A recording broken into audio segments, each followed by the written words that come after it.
Magandang araw mga katokers, mga katokis, mga katoshis. Welcome naman po sa ating panibagong vlog dito sa Talking Toshi Sports. Yes. Alright. Medyo malungkot ano? Kasi natalo na naman tayo. Re-reactan lang natin, kokomentuhan lang natin na maikli itong naging performance o latest na pagkabigo ng Gilas Pilipinas na manalo over dito sa New Zealand. Ako naman hindi na ako nagulat. Expected ko na mahihirapan ng Gilas Pilipinas dito. At may possibility na, malaki ang possibility na matalo sila. Hindi sa ayokong manalo ang Gilas, ano? Siyempre gusto ko manalo ang Gilas. Ano? Pero siyempre, itatansyahin mo rin yung kalaban. Sino ba kalaban? New Zealand. Tinalo natin sila last time. So, ang mindset niyan makabawi, gumante. No? At yun na nga, 17 ang lamang, 87-70 ang final score. Tinignan ko yung stat sheets, ano?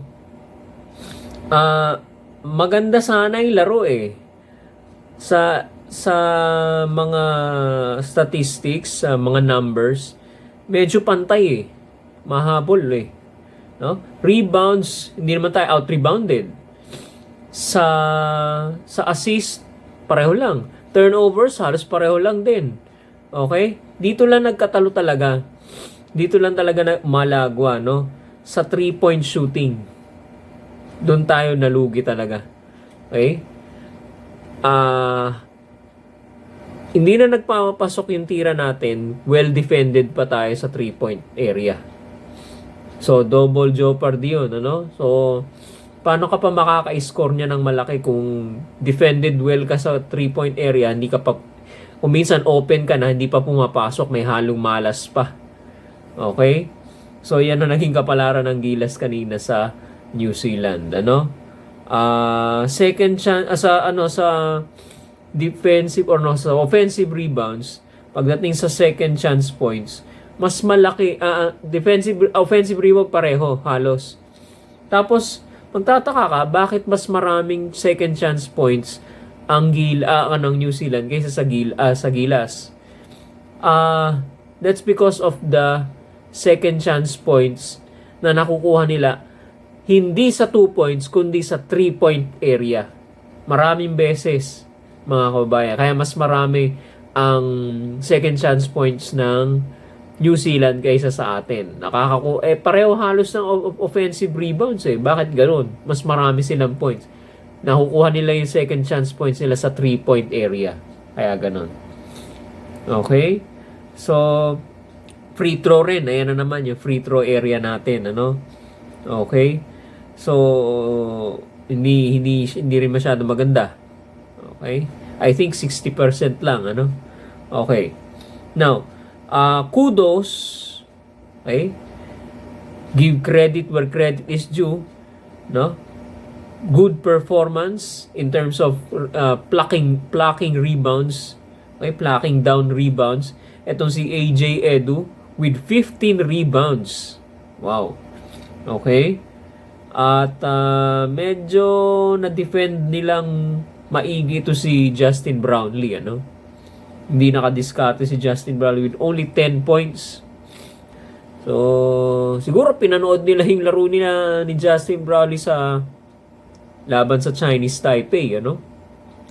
Nakawalo yatang tres si si Justin Brownlee. Nako, bantayan yung ika yan, sabi nung coach, no? Ng Tall Blacks. Ayun, na-check. Na-checkmate. 10 puntos lang. Third lang siya sa double digits, ano?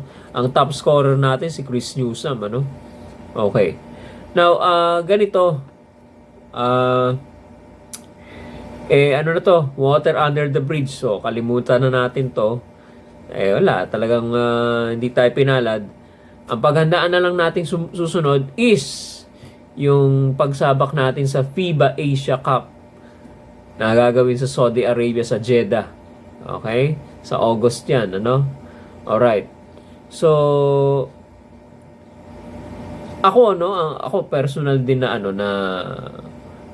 suggestion and opinion, kung ako tatanungin, kulang tayo sa shooter. Tira sa labas, outside. Okay? Matagal ko nang napapansin yan eh. Bakit hindi natin gayahin ng China? O yan, Chinese Taipei. Okay? South Korea.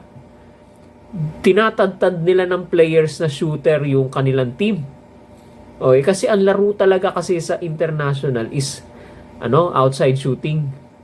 Pag hindi kaya sa loob, okay? May player na pumapasok sa loob, poposte, okay? O di ka magda-drive inside. Okay 'yon. Paano kung masikip sa loob? Paano mo luluwagan 'yon? Kick out pass sa mga shooters. At importante sa mga shooters, libre palagi, may malilibre palagi. Okay? Importante sa mga shooters, mataas ang percentage niya sa rainbow country or sa 3-point area. Okay? Hindi ko lang alam kung papayag kayo mga kababayan, pero ako para sa akin, ang gusto ko sanang isabak na outside shooters or outside hitter niya, si Arvin Tolentino. At saka di ko alam papayag kayo, si Marcio Lassiter. Total, si Marcio Lassiter has the active pa ngayon, isa siya sa mga pinakamaraming 3-point shots na nagagawa nagagawa sa PBA, So, hindi ko alam kung paano kayo. Ilagay niyo dyan sa comment section kung sino gusto niyo ilagay na outside shooters. Tantarin natin ng siguro mga 5, 6, salit-salit sila. Yan ang laro, yan ang laro nung iba eh. Ba't di natin subukan? Okay. Sa malaki naman, since wala si Kai Soto, nihintay natin to si QMB. Okay? Si Quintin si QMB. Okay? Tingnan natin kung papasa yung papeles ni QMB sa FIBA. Okay? Yan. So, abangan natin. Now, gusto ko rin sanang wala kasing yung legitimate talaga na point guard na magdi-distribute lang ng bola. Yan din ang gusto kong lagyan ng Gilas. Kahit dalawa, legitimate point guard na yung hindi priority ang scoring. Ang una niyang iisipin bilang point guard ay mag-distribute ng bola. Maging playmaker sa loob. Magsisignal ng play kung anong play ang gagawin. Literally extension siya ng coach sa loob ng court. Okay? Ewan ko kung papayag pa si L.A. Tenorio. Nasa coaching staff na siya, Somebody who is like L.A. Tenorio. Yan. Or mga nakaraan dati, mga Centennial team, si Olsen Racela, Yung mga, okay, sino bang pwedeng point guard? Talagang legit na point guard na magbababa ng bola. Okay? Wala akong maisip mga kababayan. Pwede si RJ Abarientos, Okay?